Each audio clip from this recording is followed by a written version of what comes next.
I'm not someone who usually goes to salons. Growing up, my mom would cut my hair at home, and later I'd just trim it myself or ask a friend to help. It wasn't perfect, but it was cheap and easy. Salons always felt overpriced to me, so I avoided them unless I really had to. But a couple of weeks ago, I decided I wanted a change. My hair had gotten long, heavy, and kind of unmanageable. Every morning was a fight with tangles. My ponytail felt like a rope pulling on my scalp, and I just felt tired of it.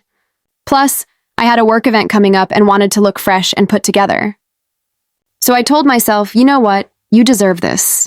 I went online, searched for nearby salons, and found one with decent reviews. Not 5-star fancy, but good enough. They advertised professional women's haircuts for $65. Pricey, but I thought maybe it would be worth it for once. I booked the appointment for Saturday morning and felt a little excited, even nervous, like I was finally going to treat myself. When I walked in, the salon looked fine. Clean, busy, with a receptionist who smiled when I checked in. The other clients looked relaxed, flipping through magazines, chatting with stylists. For once, I thought, maybe this would be one of those makeover moments where you walk out feeling brand new. My stylist came over.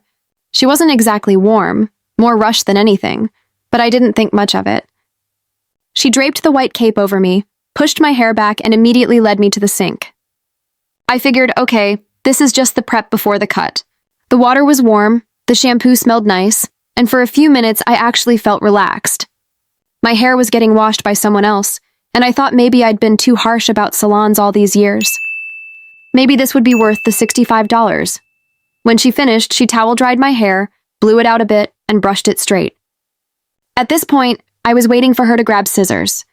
But instead, she just stepped back and said cheerfully, "All done." I froze. At first, I thought she was joking. Like maybe she was about to do the just kidding thing and then start cutting. But no, she was serious. I ran my fingers through my hair and realized absolutely nothing had changed. Not one layer, not one trim, not even a dusting of ends. My hair looked exactly the same as when I walked in, just a little fluffier from the blow-dry. I laughed nervously and said, I thought I booked a haircut. She smiled and said, "Oh, this is our style refresh.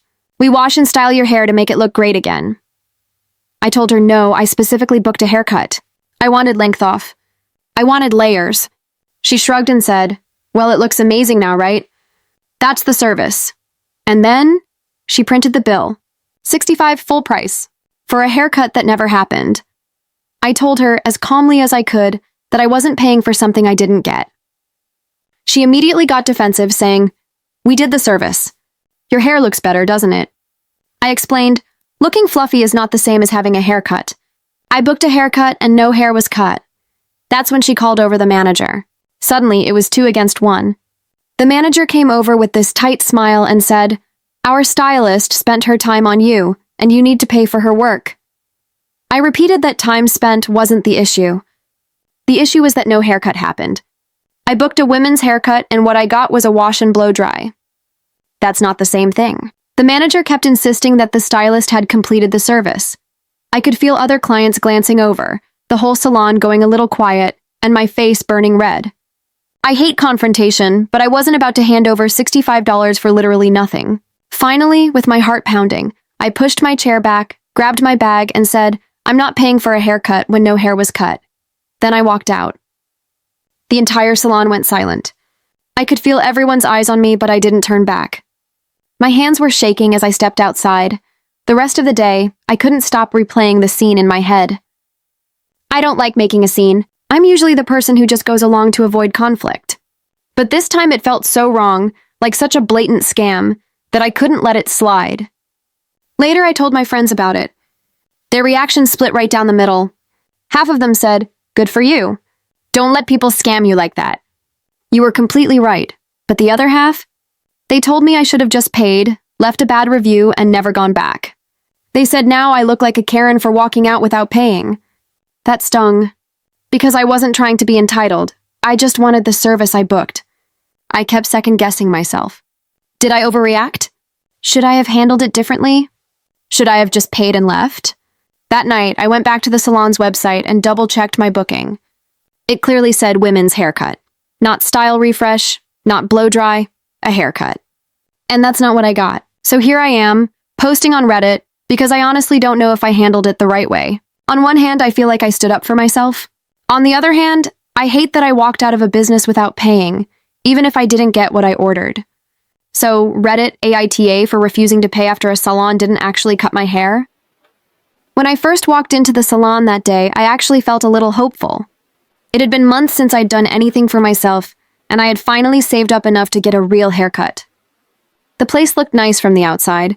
Big glass windows, trendy posters of models with perfect hair, and a fancy reception desk right by the door. A young stylist greeted me without much warmth, but I brushed it off, thinking maybe she was just busy. She quickly wrapped a stiff white cape around me and ushered me to the shampoo station. I assumed this was just the standard routine before a proper cut. As warm water ran through my hair, I closed my eyes and tried to imagine how fresh I'd feel walking out with a new style. But what should have been relaxing quickly started feeling rushed. The stylist didn't even bother to ask what kind of cut I wanted, or whether I had a preference. She just scrubbed my scalp for a minute, sprayed some product, and then sent me back to the chair. That was the first red flag, but I kept quiet because I didn't want to seem difficult. Back at the mirror, I expected her to pick up scissors, maybe ask about length or layers. Instead, she grabbed a blow dryer, fluffed my hair with her fingers, and smiled like the job was done.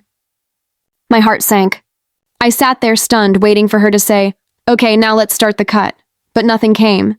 She tapped my shoulder, unwrapped the cape, and said, "All finished." I stared at myself in the mirror, confused. My hair looked exactly the same, just a little frizzier from the blow dry.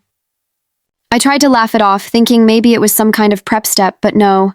She really thought that was it. The moment it hit me that she wasn't going to cut my hair, my stomach dropped. I sat there frozen, trying to process what had just happened. I had booked a haircut, not some 5-minute wash and blow dry. For a second, I wondered if maybe I had misunderstood the appointment, so I asked gently, "Wait, aren't you going to cut it?"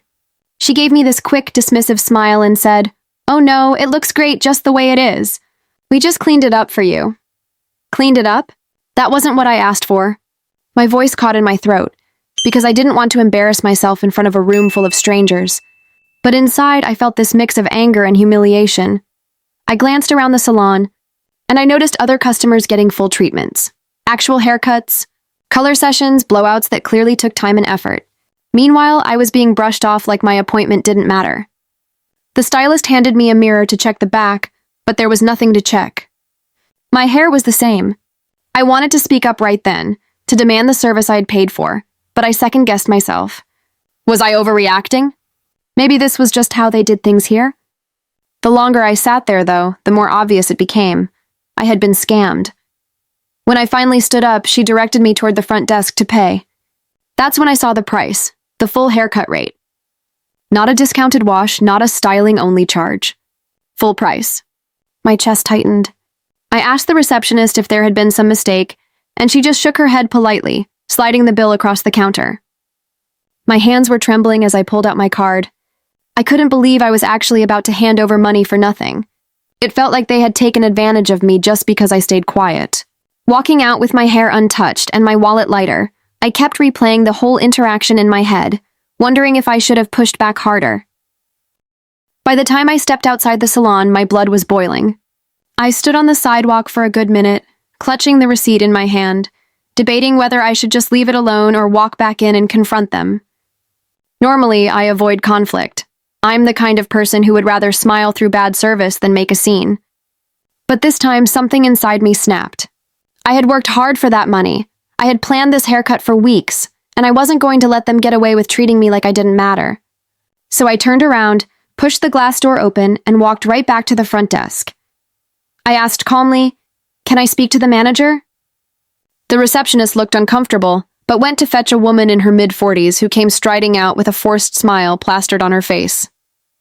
I explained the situation from the beginning, how I had booked a haircut, how the stylist never even picked up scissors, how I was still charged the full haircut price. The manager listened, nodding a little too quickly, and then said something that made my jaw drop. "Well, sometimes our stylists decide that a client's hair doesn't need cutting. They just freshen it up instead." Freshen it up? That was their excuse? I told her I wasn't paying for someone's opinion about my hair. I paid for a service that I never received. Instead of apologizing, she doubled down. You still took up an appointment slot and the stylist spent time with you. That's what you're paying for. My hands were literally shaking at this point. I felt humiliated all over again, like I was being talked down to, as if my complaint was silly. I raised my voice, which I almost never do in public, and said, "You cannot advertise a haircut, give me a shampoo and blow dry, and then charge me full price. That's dishonest." A couple of people in the waiting area turned to watch. The stylist who had done my hair peeked around the corner, smirking like I was the difficult customer. The manager finally offered me a $10 coupon for next time, which felt more insulting than helpful. Why would I ever come back after this? I told her I wasn't interested in a coupon, I wanted a refund. When she refused, I pulled out my phone and said, "Fine, then I'll be leaving a detailed review online with photos, and I'll be reporting this to the Better Business Bureau." For the first time, her fake smile faltered. She told me I was being unreasonable, but I stood my ground. I walked out shaking, furious but also proud that I hadn't let them completely steamroll me.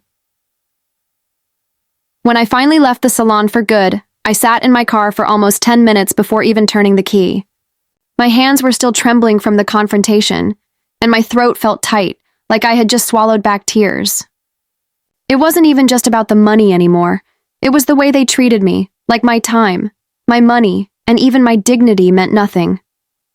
I stared at myself in the rearview mirror, and all I could see was the same hairstyle I had walked in with. Not a single strand was shorter. I had gone in excited, hoping for a small change that would make me feel better about myself. But instead, I left feeling smaller, dismissed, and taken advantage of. On the way home, I kept replaying everything in my head, thinking about what I should have said or done differently. By the time I pulled into my driveway, I was exhausted, not just physically, but emotionally drained. That night, I told a couple of my closest friends what happened, and they were furious on my behalf. One of them even joked, "You should have grabbed the scissors and cut it yourself right there. At least then you'd get your money's worth." We laughed. But behind the humor, I could tell they were just as shocked as I was. Another friend suggested I file a chargeback with my bank, saying I had proof of what happened because my hair hadn't been touched. The more I thought about it, the more I realized how unfair the whole thing was.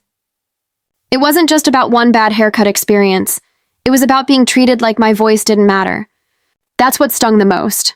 I had spoken up calmly and reasonably, and still been brushed aside like I was just a nuisance. The stylist had smirked, the manager had tried to gaslight me, and the receptionist had acted like I was wasting her time. It felt like a pattern I had seen before in my life. Being polite, being patient, being the bigger person, only to end up walked over. That night, I went online and typed out a long review, detailing everything from the rushed shampoo to the bogus excuse about freshening up my hair. Writing it all down was oddly therapeutic. I wanted other people to know what they were walking into before spending their hard-earned money there. A part of me worried I was overreacting or being dramatic, but my friends kept reassuring me that I had every right to be upset. Still, I couldn't shake the nagging voice in my head asking, was I wrong to make such a big deal out of this? Most readers were immediately outraged on OP's behalf. They couldn't believe a salon would try to pass off a quick wash and blow dry as a full haircut, and many said it was nothing short of a scam. Some people admitted they had gone through something similar, walking into a salon full of excitement, only to walk out disappointed and lighter in the wallet. They empathized with the humiliation of sitting in the chair expecting scissors to come out, only to realize the stylist never intended to do the job. Others praised OP for actually standing up for herself. In a lot of stories like this, the customer quietly pays and never goes back, but OP confronted the staff, demanded answers, and even threatened to report them. Readers thought that was powerful, especially since the salon clearly tried to gaslight her into believing freshening up counted as a haircut. They said she had every right to leave reviews and even pursue a chargeback with her bank. Of course, there were a handful of commenters who played devil's advocate.